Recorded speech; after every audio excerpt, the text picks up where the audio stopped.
For most people, the word orgasm always means sexuality. It gives you a certain sense of peak, but it doesn't take you to an absolute peak. But once one knows how to be orgasmic without the need of the physicality, then it's a perpetual orgasm.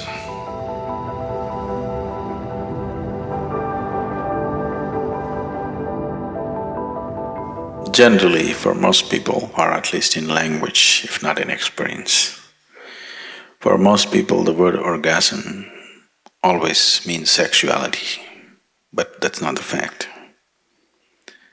Essentially, an orgasm means an internalized ecstatic state. It is being used generally in language with relation to sexuality because unfortunately, for most people, they have known no other experience bigger than the physical intensity of sexuality, probably. Most people have not even known anything more than that. So they have started using the word orgasm for sexuality. The word orgasm means much more than that your whole organism has reached a certain peak. Sexuality doesn't do that. It gives you a certain sense of peak, but it doesn't take you to an absolute peak where every cell in your body will burst. So, it is… sexuality or sex is an inadequate activity to be described as an orgasm. It's inadequate. It is just that when physically one reaches a certain state of ecstasy, there is a limitation. But once one knows how to be orgasmic without the need of the physicality, then it's a perpetual orgasm. In India, we have a better word for this. We call this Ananda. Ananda is orgasmic. We described God as an orgasm. We said God is Ananda, Brahmananda. So when we say Brahmananda, what we are saying is, what you refer to as God is an ultimate orgasm. If you are sincere enough to look at life without the conditionings of the wasted religious processes, essentially the only thing that a human being is looking for is ultimate state of pleasantness. He calls it kingdom of God, he calls it heaven, he calls it whatever. Essentially he is looking for an ultimate orgasm. He is not looking for anything else. So God has been described as Ananda, or God has been described as orgasm. Orgasm is not a sufficient word.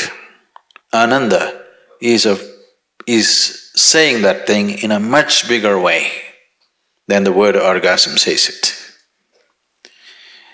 So in the East we called God as Ananda. Ultimate orgasm is God. If you want to settle for limited things, you can try sexuality, alcohol, drug. It will only enslave you, it doesn't liberate you. Because this is not Ananda, this is just pleasure. Pleasure is always entangling. People seek pleasure essentially because joy is missing, because bliss is missing. If you are blissful, you would definitely not seek pleasure, isn't it so? If you're right now really blissful, would you seek pleasure? Pleasure is just a shadow of blissfulness. It is never the real thing, it just gives you a shadow. But when you have not known the real thing, even a shadow will do.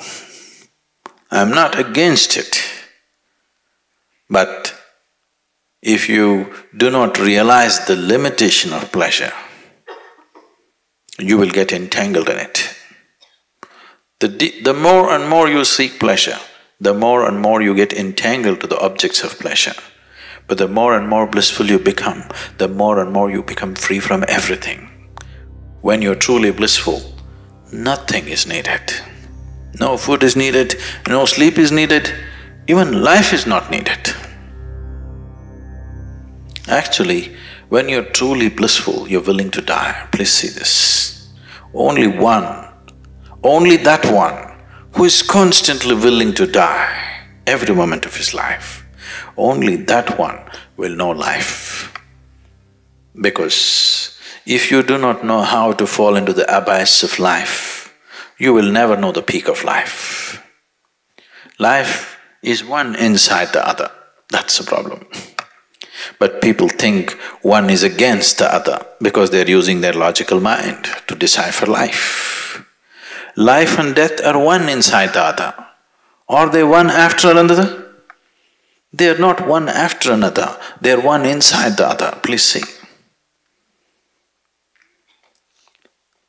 And only if you willing to fall into that abyss of death, you will know the peak of life. Generally, in English language, if you're in a hopeless condition, we say, it is said in English, you're falling into a bottomless pit. Please understand this. Look at the superficial nature of people's understanding. If a pit is bottomless, there's really no danger, isn't it?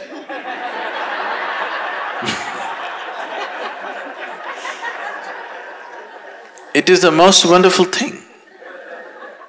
If something is bottomless and you fall into it, it is an eternal free fall. Only because there is a bottom, there is a problem.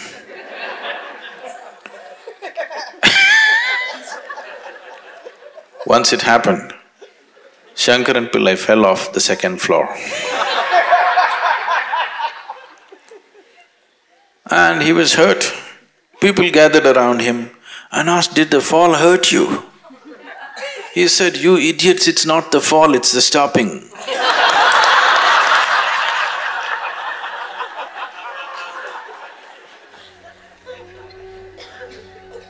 It's never the fall, it's always the stopping which hurts you, isn't it?